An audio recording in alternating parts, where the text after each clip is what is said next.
You already know how the story ends. Before the trip starts, you've imagined the flight delay, the lost luggage, the argument, the thing that will go wrong.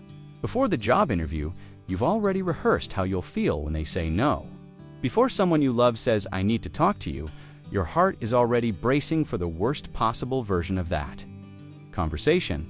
And here's the thing, you're not a pessimist. You actually want good things to happen.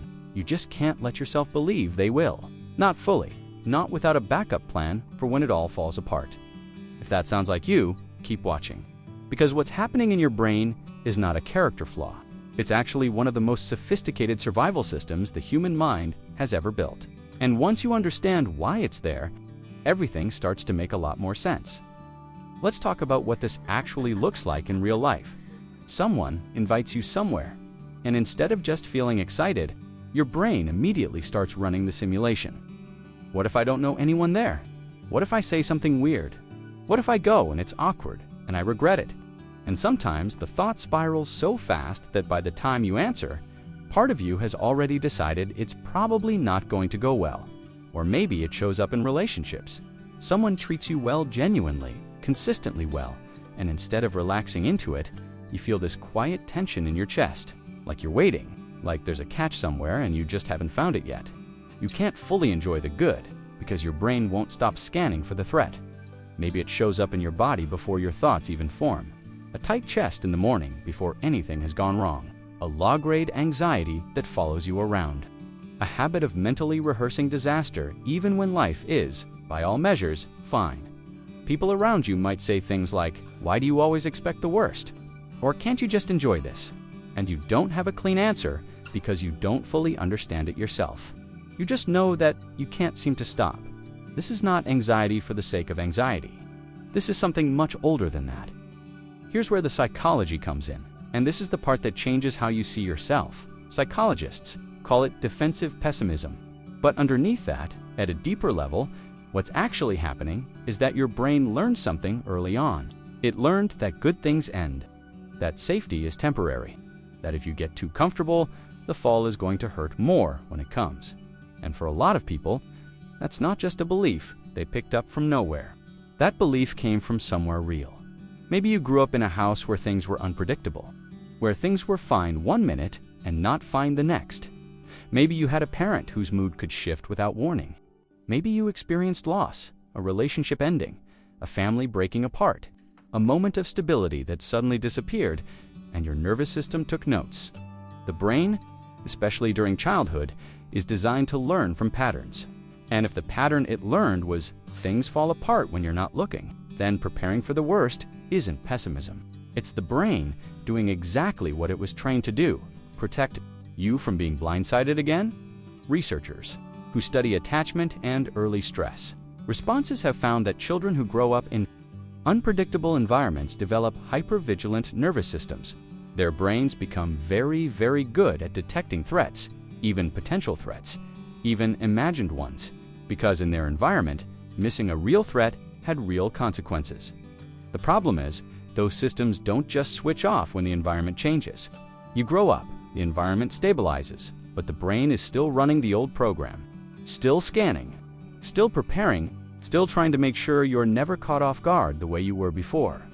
That's what chronic, worst-case thinking actually is. It's not weakness. It's an old strategy that was once very useful and now shows up in places it wasn't designed for.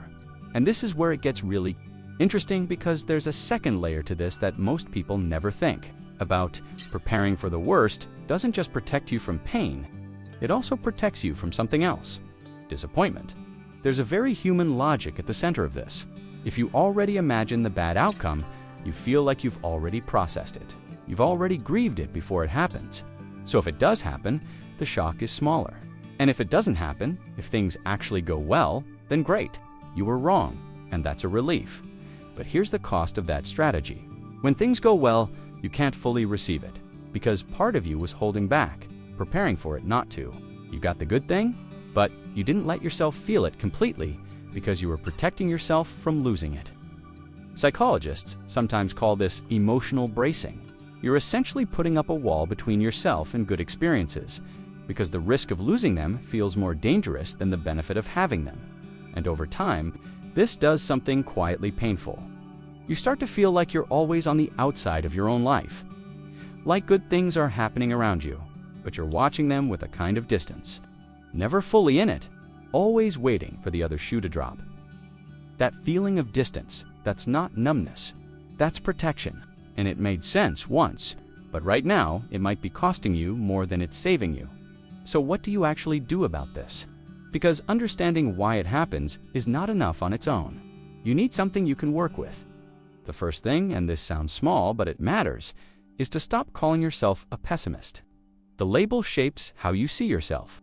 If you believe you're just wired to be negative, there's nothing to work on. But if you understand that this is a learned response, that changes everything. Learned things can be relearned. So start there. Start calling it what it actually is, an old protection strategy that you don't need the same way anymore. The second thing is to practice what some therapists call soft landing thinking.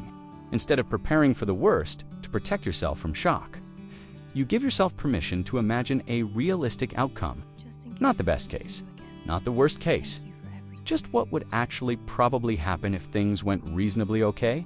This trains the brain to stop jumping straight to catastrophe and start building tolerance for uncertainty instead. Third thing is to notice when you're bracing and get curious about it instead of fighting it. When you feel that tightness, that preemptive sadness before anything has happened, ask yourself, what am I protecting right now? What do I think I'm about to lose? Sometimes just naming the fear out loud takes some of its power away. The brain calms down a little when it feels heard, even if it's you doing the hearing. And the fourth thing, probably the most important, is to start letting good moments land.